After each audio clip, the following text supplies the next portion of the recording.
fellow Supermom, I'm glad you're here. This is the Special Needs Supermom podcast, the glass of wine for your mind. Your tribe where you can relax, unwind, and get stronger and more confident about your superpowers. I'm Nadine Villier, your host, supermom of an autistic wonderboy and a supergirl battling juvenile arthritis, all while being a military spouse and international entrepreneur. Enjoy your glass of wine.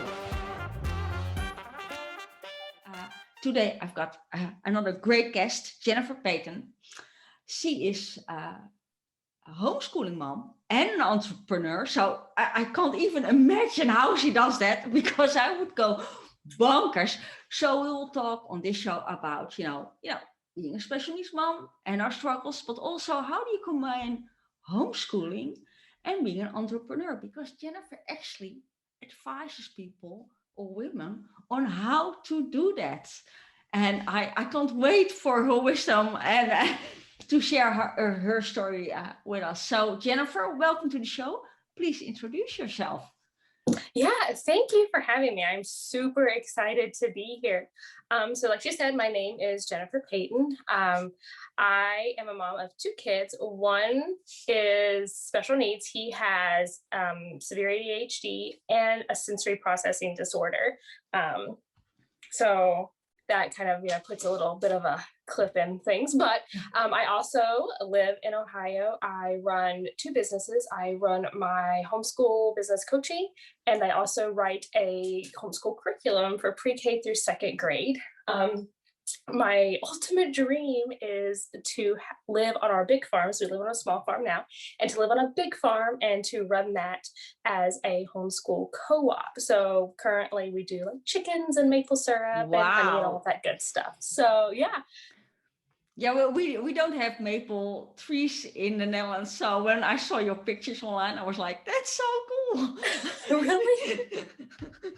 I can totally see that, if you have something like that, you can so easily incorporate that into homeschooling lessons and make it fun, because you can actually go outside and do, nature lessons about nature and biology and cooking right outside the door.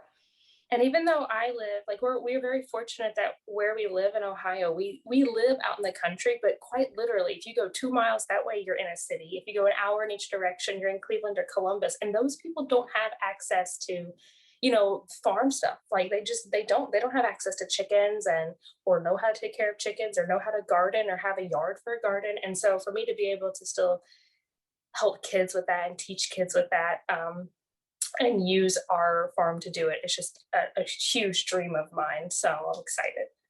So how old are your kids? So my son is almost 5 and my daughter is 2.5. So I can still remember when my kids were that young, and there was a lot of coffee. Just there was a lot of coffee. There is a lot of coffee. So you thought, let's just make it extra interesting and do homeschooling and be an entrepreneur. How do you?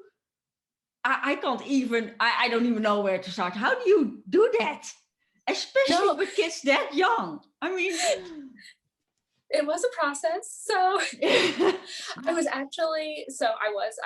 had a business of some sort for almost 6 years now. So that's even older than my kids. But I had actually no intention of homeschooling. My entire intention was to send my children off to school and have an entire 8 hours to do stuff. Yeah. That was my dream right there. Yeah. And then, we had my son evaluated for his special needs and to get help with school, and he didn't qualify for anything, which seems to be just a typical story of certain special needs. And so I knew in my heart that I could not send him to school. I could not put him in a classroom environment, because that is where he just gets too overwhelmed. Like that's where his sensory processing just really flares up, and he hides and he will try to run away. We even have issues in like our church nursery with him trying to run away or trying to hide or just causing issues. Yeah. And I knew that if I put him in that environment without any form of aid, that he would fail. He would be labeled as a bad kid. Yeah. He wouldn't get the support that he needed, not failing for any real fault of his own, but he wouldn't have that support there. And I didn't want him to grow up thinking that it was him, that there's something wrong with him. And so that's when I made the decision to homeschool. And I spent like months finding the perfect thing for him, which, by the way, did me no good because I ended up changing everything as I went along. But so I added in that homeschool aspect to my life. And that was really challenging, like to try and manage, at the time, his flaring special needs. And, in the middle of COVID, we weren't getting to our doctor's appointments, and we weren't getting, the help that we needed and things like that through that. And so adding that into my business it was a lot. And so I really just learned to really systemize and to decide what matters to me in my business and in homeschooling my kids in my intentional life. And then systemizing for the things that I needed the things that keep my business running, the things that keep my house running. And that's pretty much just how I do it. And so after I came out of that, after I finally saw like the light at the end of the tunnel and things were going well, that's when COVID hit.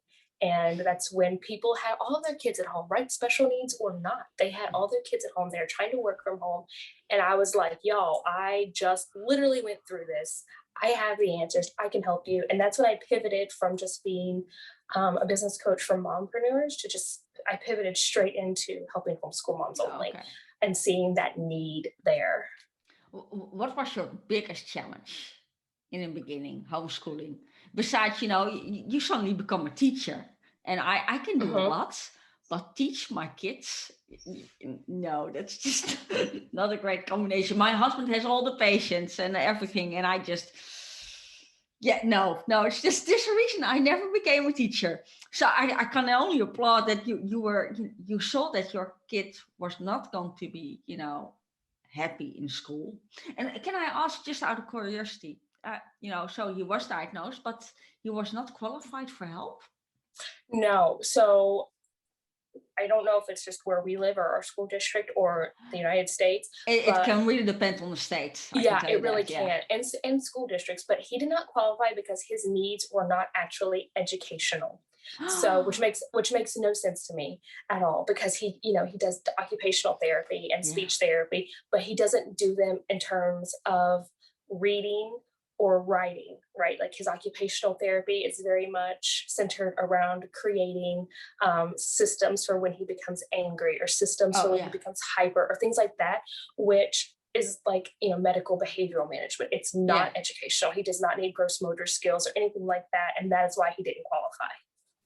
Okay, that really differs per state, because in Kansas, we lived in Kansas, and our kids got help for that, actually, because he would be, especially when we just moved to Kansas, he didn't understand the language. Well, he had English before we went to the States, of course, but now he was like, it was a different environment, all these new things that triggered him. And he just decided, this pencil is actually a wand, and I can be Harry Potter and just walk around in a classroom casting spells. That was just so much fun, that new foreign kid in the class. It's just, but they were immediately on it. So it's so that it can vary per district, per state is challenging. Yeah, it very much can vary. And I know that the doctor that we see is obviously in Akron, which is in Ohio, but that she says that's very common, that they don't receive help unless they have an actual like autism diagnosis or something like that. So that's what kind of just like in that in-between phase where he's not quite okay being in the school by himself, but he's also not bad enough that he needs help. So we're just that awkward phase. And when I thought about that, I can think of kids that I know that are in that awkward phase, right? That are just labeled as a bad child, or they're labeled as a troublemaker, but they just their parents don't have the resources or the time to pull them out and homeschool them. And that's no one's fault, right? Yeah. So I can look back and see people that I know, people in our church, people that I've had contacts with that just have, a child like that just wasn't able to get the help they needed. Yeah. So what were your first challenges when you started homeschooling and you have this hyperactive boy that, can do a lot, but not sit still? Right.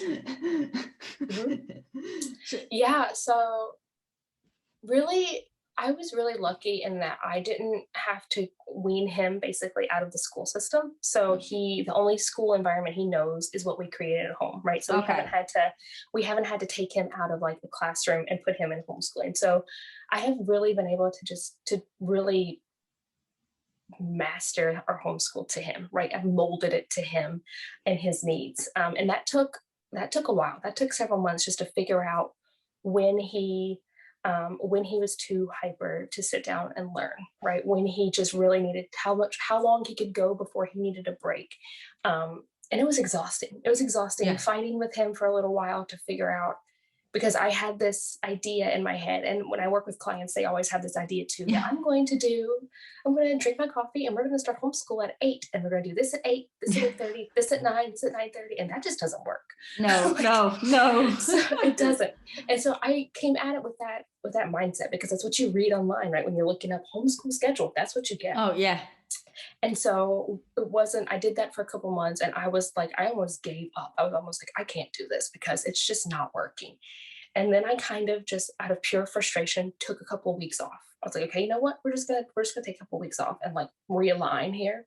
Yeah. And throughout that couple of weeks, I kind of just noticed his natural cycles, right? Like when he was focused enough to sit down and play, and when he was spastically running around the house, or when he needed to be outside to run some energy off. And so I took those cycles and I turned the low points where he could sit down and focus and play, and I turned those into times when we would homeschool.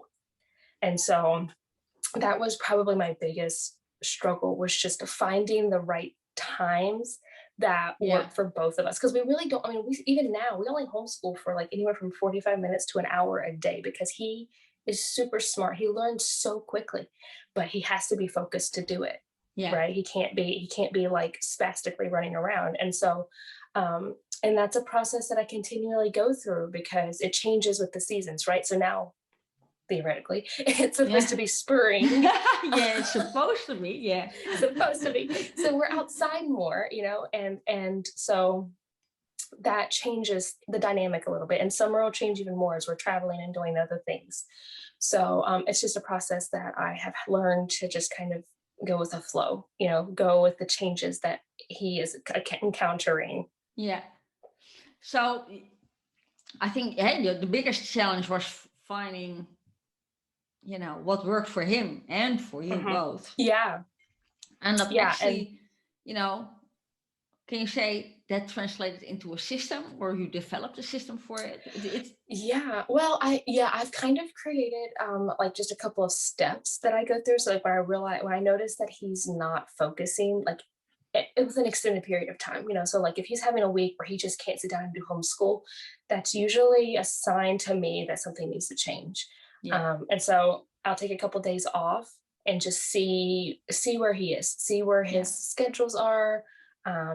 Maybe it's sometimes it also happens if we've learned a new subject. So when we started doing like addition, that was a lot for him. Like he grasped the concept really quick, but just that learning a new concept, that taking in a new concept was really like emotionally hard on him, which I did not anticipate.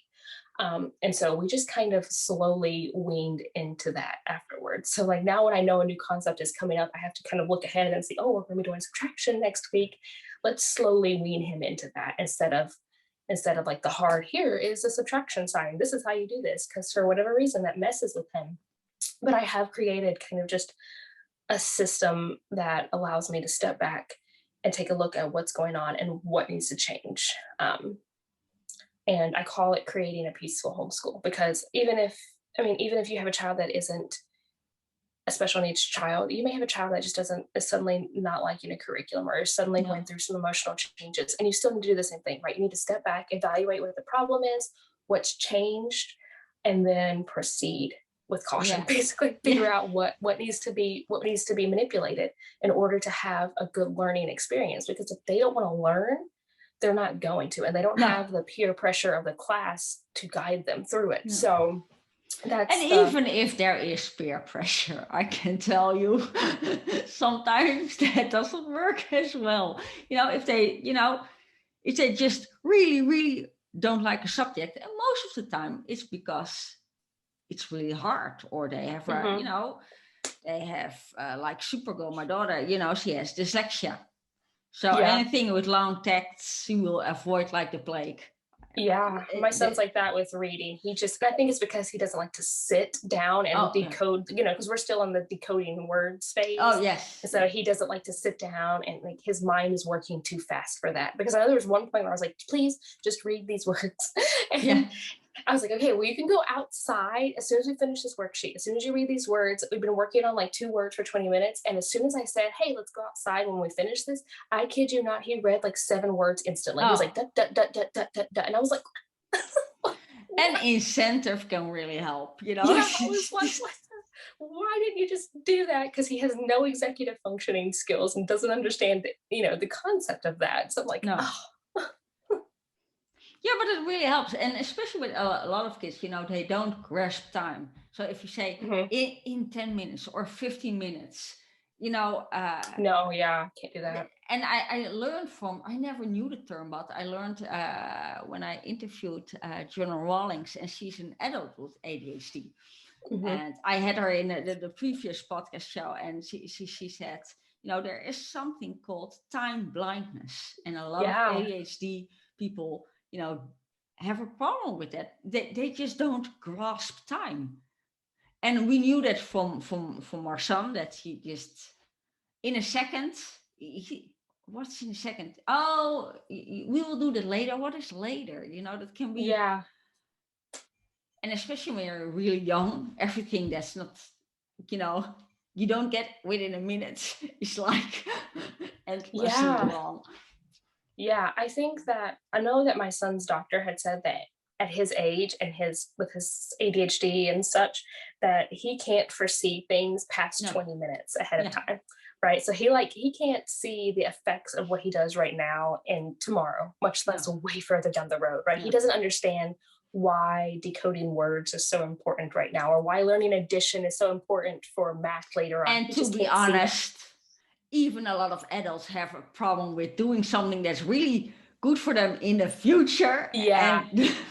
No, but they have to do it now. So I don't think you necessarily have to be a kid with ADHD for that. So that, it's challenging enough, even for us as adults, to sometimes, we know it's right. We know it should be, but if you just don't want to, I've got it with cleaning. Yeah, no, I'm kidding. No, I will clean, but I really don't like it. But it's better for you. No, just kidding. So I can imagine that your daughter is 2.5, you said? Yes. Is she kind of tagging along with the homeschooling because she sees her brother doing something, and then she's like, hey, that's interesting? Yeah, I am beyond surprised at how much she has learned just by sitting. So she'll sit with us and usually color, or I'll give her a worksheet thing that she thinks is a lesson or whatever.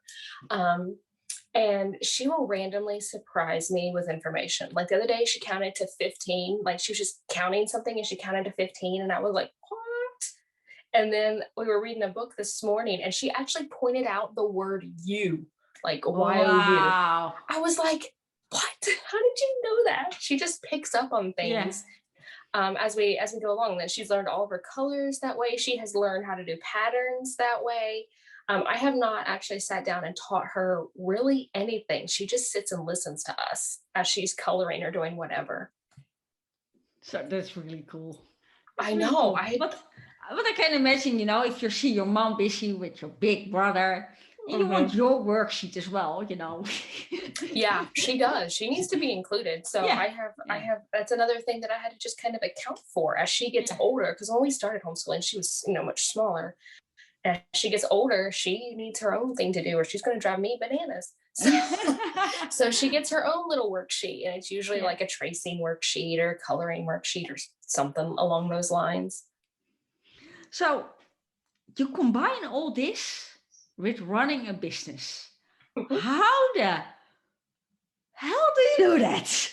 I mean, I cannot, yeah, I can't even imagine how you know, combine, especially the homeschooling and smaller kids with, you know, being on a call with a client, for instance, or how do you do that? What's your system?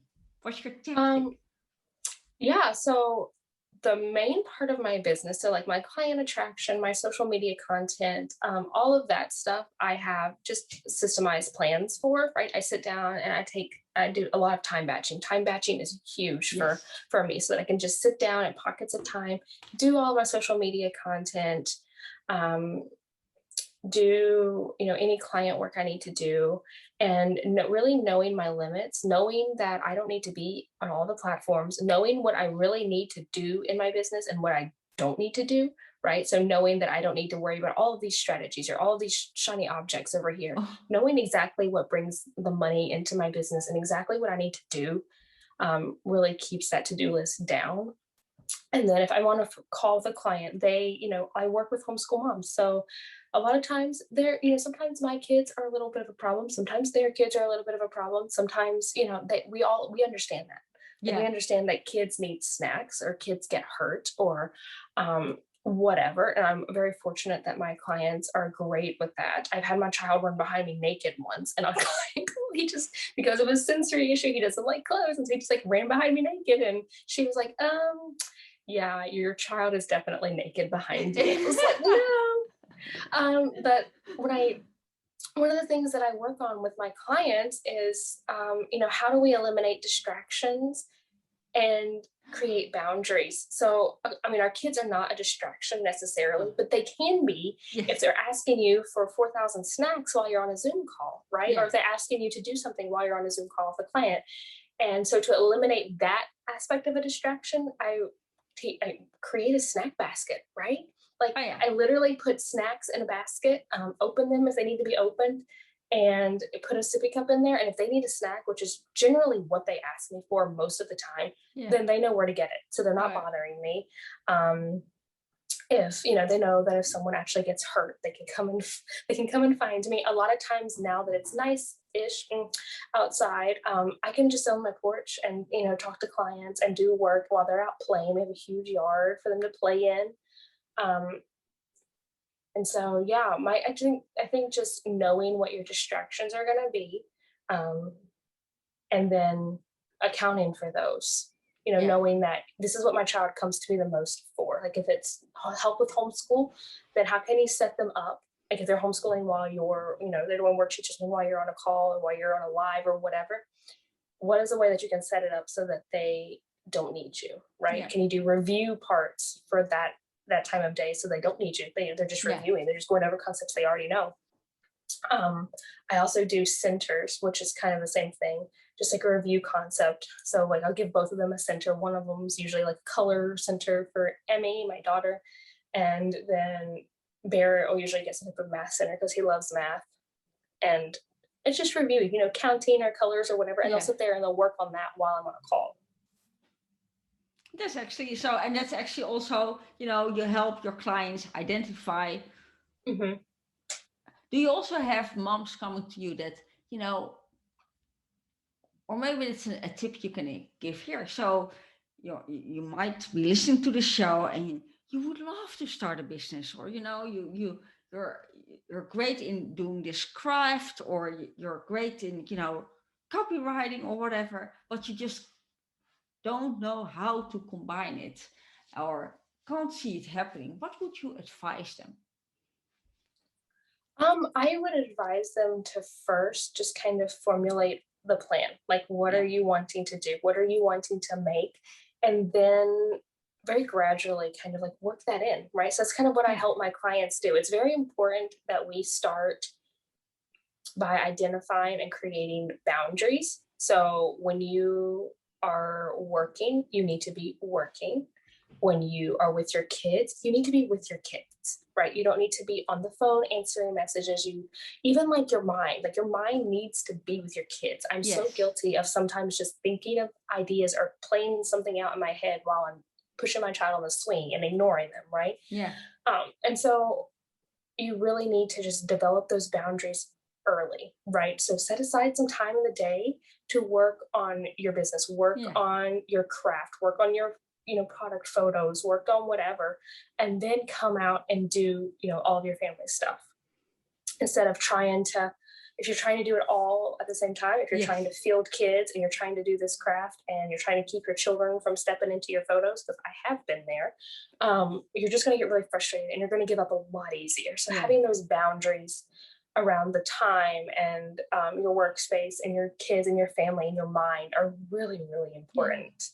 I think it's also good to know you don't have to do 60 hours to become an No, entrepreneur. You can, no, you don't. if it is 4 hours, start your business doing 4 hours. I think there's a guy that actually wrote a book about, becoming a millionaire or something with just working 4 hours a week Yeah, or the 4 hour something. work week. Yeah. Yeah. So, and I think it's most important, especially, if you have special needs kids and, you are fortunate enough that you can, you know, your partner can provide income or you have family that can help out. Uh, you know, if you have the chance to develop and work on what you really love as an entrepreneur, would love to start a business around that. I think it is so important that you just take the time. And indeed, like you said, you don't have to be on all the platforms. You don't have to do all the things. No. You see with most entrepreneurs that start out, the shiny object syndrome is a real thing because you want to do all the courses and you don't want to miss out. And then you see this, oh, if you don't buy it now, the price will go up. Well, do you really need another social media training? Do you really need to just start, Yeah. And in fact, almost all of my clients, they come to me and they're like, I've taken this course, this course, this course. This course told me I had to buy this to even implement what I learned in this Yeah. course. And then I had to buy a person to actually figure out how to do that they taught me in this course.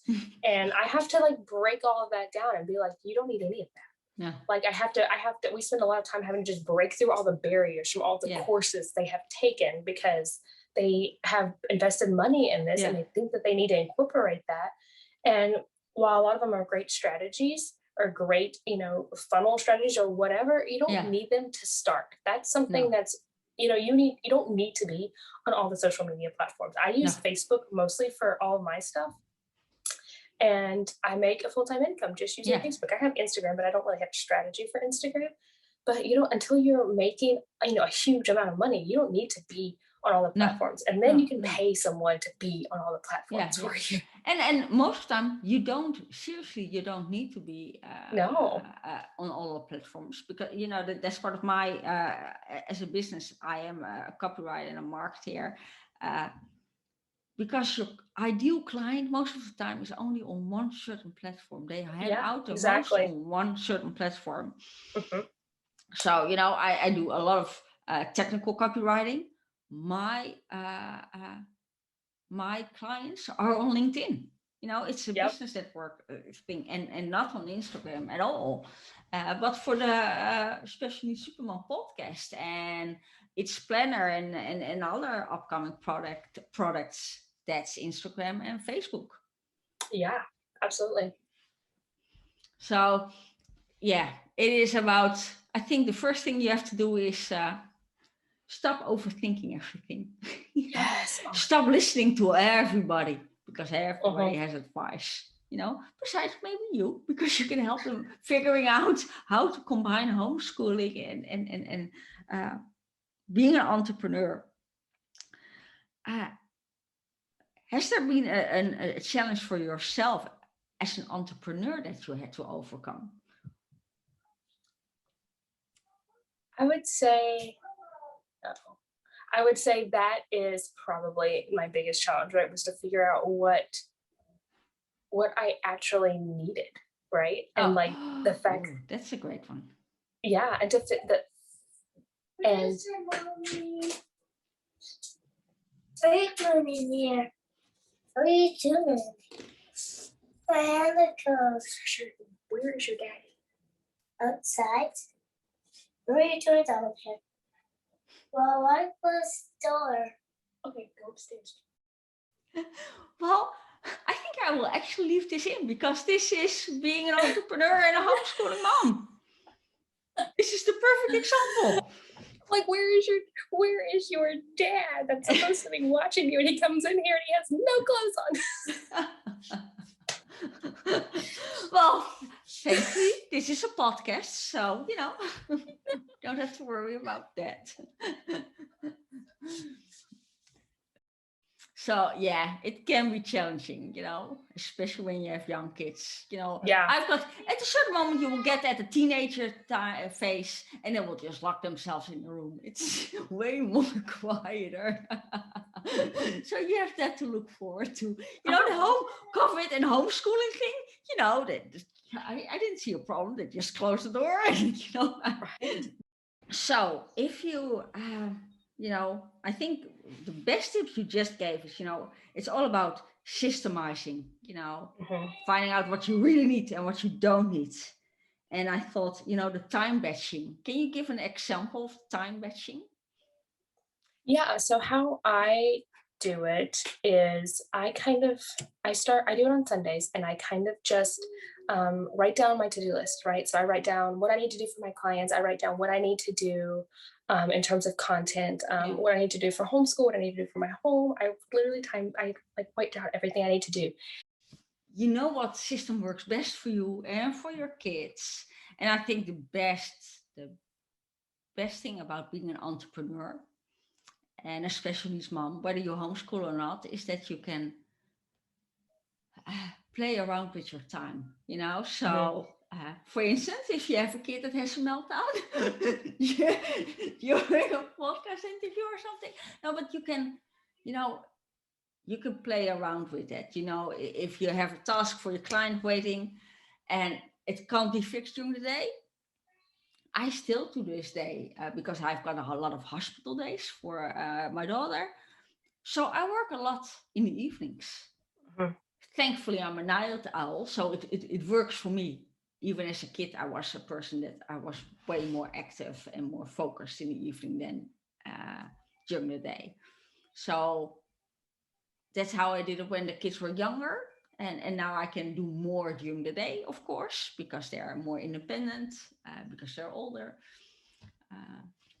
But you can play with time easier because you can just tweak it around your day. And yeah, it's true, because I know what like I need to do in the morning. I know what's going to take more time, and when I also know when I'm focused the most, and when my kids are able to play, and so I can maneuver my time and my tasks around all of that. Yeah, and so you're a mompreneur and you have a farm and you homeschool. When do you ever have quality Jennifer time that you just? I think my quality time really is I don't like doing shopping or anything like that, but I do events with like women. So like this weekend, I'm actually going on a retreat. I will not be in my house. I will be in a hotel room with all my friends on a retreat. I know, I'm excited. So That's not even possible here yet. Really? No, yep. Nope, I'm doing it. And and I think one of the things I do is I host play dates at my house, right? And so the kids, because I have a yard and I have, I have a nice porch, and like all the people that I'm friends with, they live in the city or they don't have the land or anything like that. And so they come over, and the kids play in the yard while we sit down and have coffee, right? And so that's kind of just like a time for us to connect and let the kids play together and just refresh, really. Yeah. So, and do you have like mini quality me times? I always call it me, because if we think about quality me time, we think about big things, going to a retreat, but sometimes you just need this 1 minute, 1 minute break for yourself, or a 1 minute break for your kids, or and for me it was like this morning I made myself a cup of pumpkin spice Hmm. coffee, because that's my ultimate happiness feeling. If I just smell it, I Yeah. relax instantly, no matter what's going on. Do you have like this 1 minute thing that helps you? Yeah. So actually mine's like my face wash. I have different face washes kind of for Yeah, what I yeah, need. yeah. So I have like a coffee one and like a fruit one and a green tea one, and just using those in the morning and at night, and intentionally, smelling it Yes. and feeling it on your skin, just kind of, it does make a big difference in just like taking me out of the moment and Yeah. into just that like texture and smell. Yeah, I think, yeah, and I think you mentioned actually a great thing, that you do it intentionally, so you're not Hmm. rushing it. You take the time to smell or feel it, and Yeah. sometimes just doing that for a minute can, yeah, boost your spirit. You know, Yeah. uh, help I you always recharge.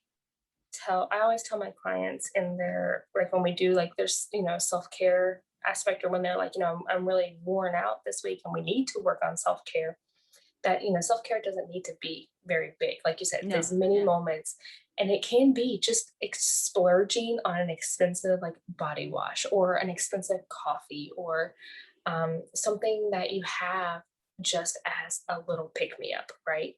yeah, It could even be like a perfume that you're feeling overwhelmed or you're feeling sad, and you just spray this perfume, and that just lifts your spirits, right?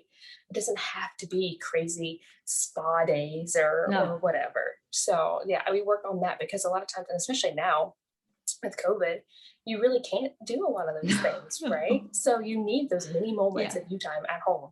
And that's one of the things that we work on, is just where can we find that in yeah. our daily lives, right? Oh, I love that. Yeah, that's a great tip.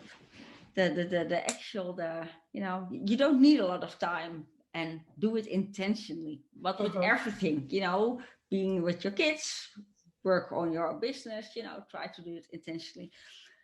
So to kind of wrap it up, is there any last tip you would give a special needs mom, but also a special needs mom that homeschools or wants to start a business?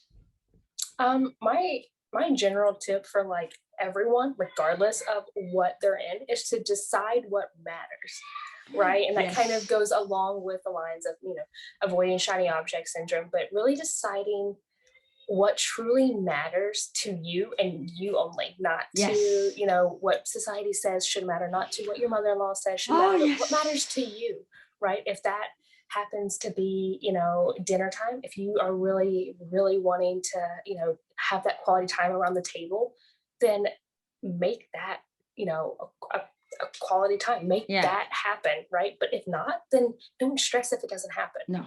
No. right? If it's really important for you to connect with your extended family, make sure that happens. If it's really important that your child does a certain routine every day, then make sure that that happens. But don't stress about the other things, right? No. Decide what few things really matter in your business, in your Yeah. life, with your Yeah. kids, and focus on those. Everything else is just white noise, really. Yes. Yeah.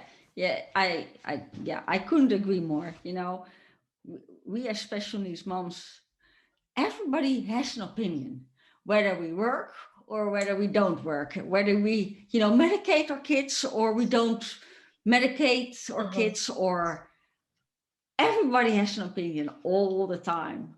So I think it is so important that you find out what works best for your family and for you, because it's Yeah. really, your life, your family. So it should be up to you to decide what really matters for you Yeah. as a If you're not person. aligned to what life you want to live, if who you're becoming, and because you're always growing, Yeah, and you're always developing. So if you're not in line with that, then you're never going to feel at ease or peaceful, because you're always trying to do something that's not part of who you yeah, are, right? You're always yeah, trying to do the things that Pinterest article said, or trying to do some new social media strategy, and it just stresses you out because it's not in alignment with what you want to do. And especially with social media, if you get the tip, you have to post something 5 times a day. No, you don't. No, you absolutely do not. Stop. I even tell my clients, like, I give you, strategies to use, but if it's not for your business, then don't do it, right? Like, if you don't want to use Facebook in your business, then don't do it. But if you do want to use Facebook in your business, let me get you a strategy to help you with that, right? I'm not here to tell you if you don't like using Facebook, don't use it, because you're never going to do it. You're never going to want to put time in it. It's going to stress you out. Don't do it. Just don't do it. No. Well, thank you so much for your time. I loved having you on the show. I hope spring really happens soon for you in Ohio. I know. I thought it was here. I did. And then it snowed 5 inches and I cried a little on the inside. Outside. That's just like, there was sun this morning. I went like, I need to go out for a run now. There's sun. It's still cold, but I need to be outside. Now, thank you so much. Well, listeners, if you can use some help, figuring out how to combine homeschooling and start your own business, or, run your business more smoothly, in the show notes, I will have all Jennifer's details so you can find her there. And, follow her great advice and tips. Jennifer, again, thank you so much. And everybody, check the Special Needs Supermom podcast on Facebook.